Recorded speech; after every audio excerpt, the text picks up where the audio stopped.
d'innovation comme ce qu'on vient de voir, souvent la référence en Israël, c'est le Technion, si on le prononce avec l'intonation hébraïque. Technion, si on le prononce à la française. Bonsoir Muriel Touati. Bonsoir. Vous êtes la représentante directrice générale du Technion France, c'est-à-dire cet institut qui est basé à Haïfa, dans le nord d'Israël, et qui incarne à lui seul la high-tech israélienne. Et avec la branche française, ce qu'on sait moi, c'est qu'il y a une interaction, et vous allez nous expliquer d'ailleurs comment ça fonctionne, une interaction avec la France qui existe depuis... Depuis 2002, quand j'ai fondé le Technion France, en effet, considérant que c'était majeur de rapprocher ces deux écosystèmes qui, de par leur culture, étaient peut-être différents, mais tout l'art était justement de les faire se rapprocher. Alors le Technion, très rapidement, fer de lance de l'innovation à l'échelle mondiale, qui a été la première école d'ingénieurs israélienne créée sous les auspices d'Albert Einstein en 1924, dans l'idée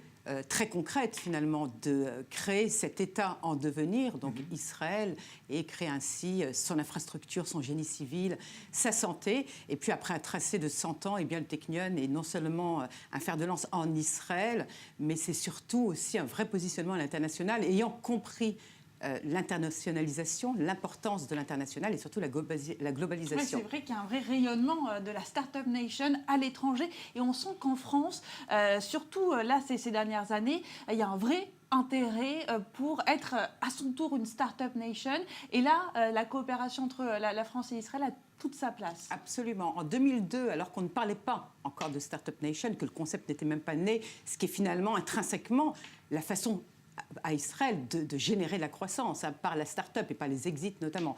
Il est vrai qu'en 2002, quand on raisonnait Israël, on ne le raisonnait pas en matière d'innovation. Il a fallu faire beaucoup d'acculturation, de pédagogie, de faire ancrer, je dirais, dans les consciences collectives de l'écosystème français, parce que c'était ça qui était important pour moi. Israël faisait peur ? Israël faisait peut-être peur, et à la limite, c'était même pas mon problème. Moi, ce qui m'intéressait, c'était d'aller trouver des sujets d'intérêt commun, notamment dans les grands groupes industriels du CAC 40, sachant que la recherche en Israël, et notamment au Technion, est extrêmement avant-gardiste, donc l'open innovation, et faire rapprocher ces grands groupes pour qu'ils financent de la recherche au Technion, sachant qu'au Technion, l'ADN, c'est cette capacité à faire de l'excellente recherche fondamentale, mais qui glisse très rapidement à la recherche appliquée et à la valorisation. Et au fil des années, eh bien, moult partenariats industriels avec les plus grands groupes, que ce soit dans le domaine des énergies avec Total, dans le domaine de l'eau avec Veolia, mais aussi de l'advertising avec le groupe Havas et aussi avec la pharma, Sanofi, Servier, Pierre Fabre, eh bien, autant de groupes industriels qui ont choisi de travailler avec le Technion parce qu'ils en avaient un retour sur investissement, certainement pas pour les beaux yeux d'Israël et du Technion, mais parce qu'ils en avaient un intérêt. Et ce qui est intéressant... C'est ça, parce que je vous laisse poursuivre, mais absolument. Vous dites pas pour les beaux yeux d'Israël, mais souvent on dit que les groupes français, à la différence peut-être d'autres pays, viennent en Israël presque incognito, parce qu'ils ont peur parfois des retombées que ça peut avoir, à cause évidemment du conflit israélo-palestinien. Est-ce que vous l'avez constaté, vous, lorsque vous leur demandez de financer des recherches en Israël? Est-ce qu'ils y viennent à reculons ou est-ce qu'ils demandent est-ce que ça va se savoir? Alors votre remarque est extrêmement intéressante. Pourquoi? Parce qu'en effet, de 2002 à 2010, pendant cette période-là, ils venaient en effet incognito. Et je ne citerai pas des grands groupes qui le faisaient parce qu'ils n'avaient pas envie de se dire, de se raconter pour des raisons qui leur appartiennent et que je respectais totalement. Donc la notion de confidentialité était majeure. Ensuite, quand l'effet de mode, si je puis dire, ce concept marketing de la Startup Nation a commencé à naître, il y a eu un appétit. Tout l'art était aussi de susciter l'appétit. Il faut avoir envie d'avoir envie, donc susciter le désir chez l'autre avec un grand A qui était groupe industriel, mais aussi académique, université, institution de recherche. Les écoles d'ingénieurs, tous aujourd'hui sont connectés avec le Technion, donc leur donner envie de venir. Et ce qui est très intéressant, et moi je dis toujours qu'un partenariat réussi, c'est finalement quand vous avez l'excellence sans compromis, quand vous avez les bons chercheurs, les bonnes personnes au bon moment, au bon endroit, et c'est surtout le facteur humain.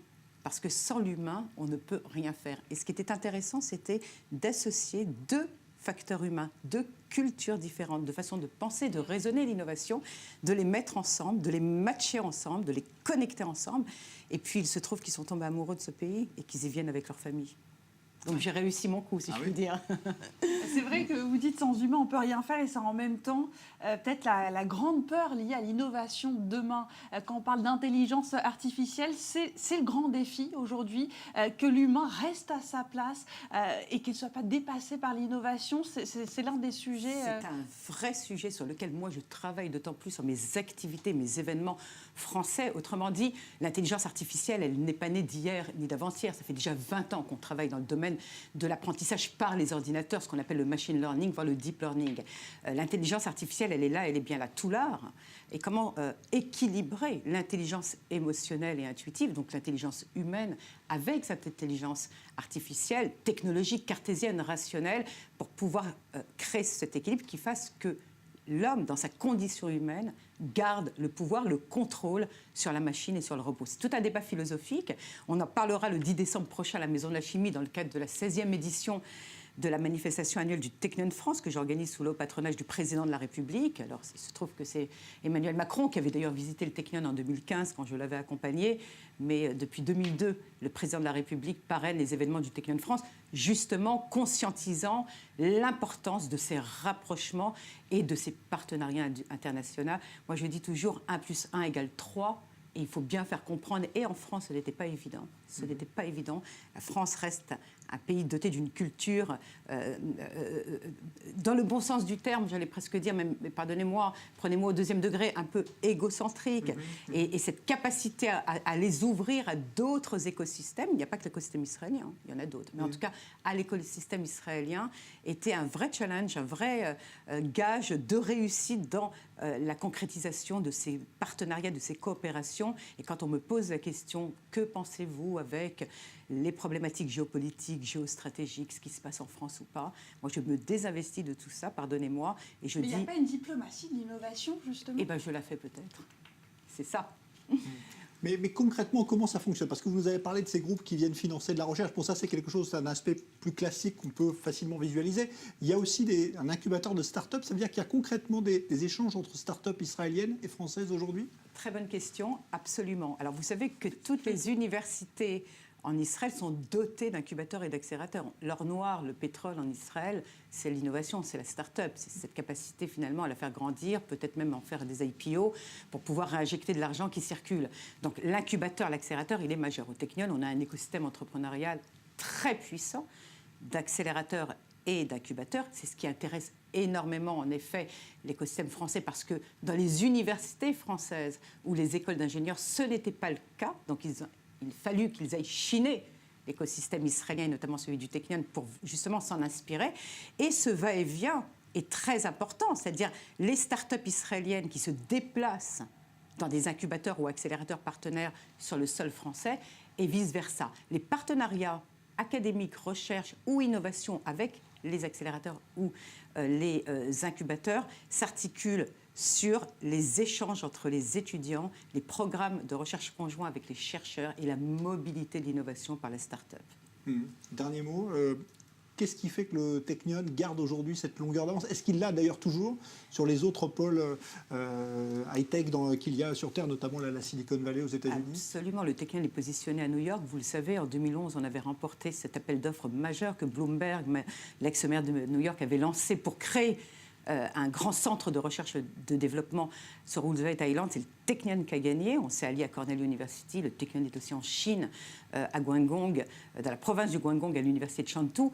J'annonce qu'il sera aussi prochainement fortement implanté en France, notamment sur le plateau de Saclay. J'y travaille avec Valérie Pécresse, mais aussi avec tous mes amis partenaires de l'université Paris-Saclay, de l'école polytechnique et de New Uni, très fortement. Le Technion a très vite compris avant l'heure, parce qu'il vit le futur au présent, finalement, qu'il fallait qu'il s'ouvre et qu'il sorte de ses frontières et qu'il aille chasser d'autres territoires.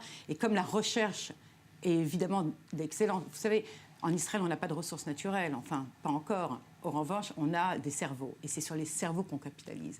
Donc on est très aiguisé, très affûté dans notre façon de raisonner, de penser, de faire l'innovation. Donc la recherche est avant-gardiste, donc elle sera toujours excellente. Et les grands classements en témoignent. Le Technion est toujours à la pointe du progrès et continuera à l'être encore longtemps. Eh ben merci d'être venu nous en parler avec autant de passion. Muriel Touati, directrice générale du Technion France. Merci beaucoup. Démonstration de force russe en mer du Japon depuis quelques semaines. L'armée russe procède à des exercices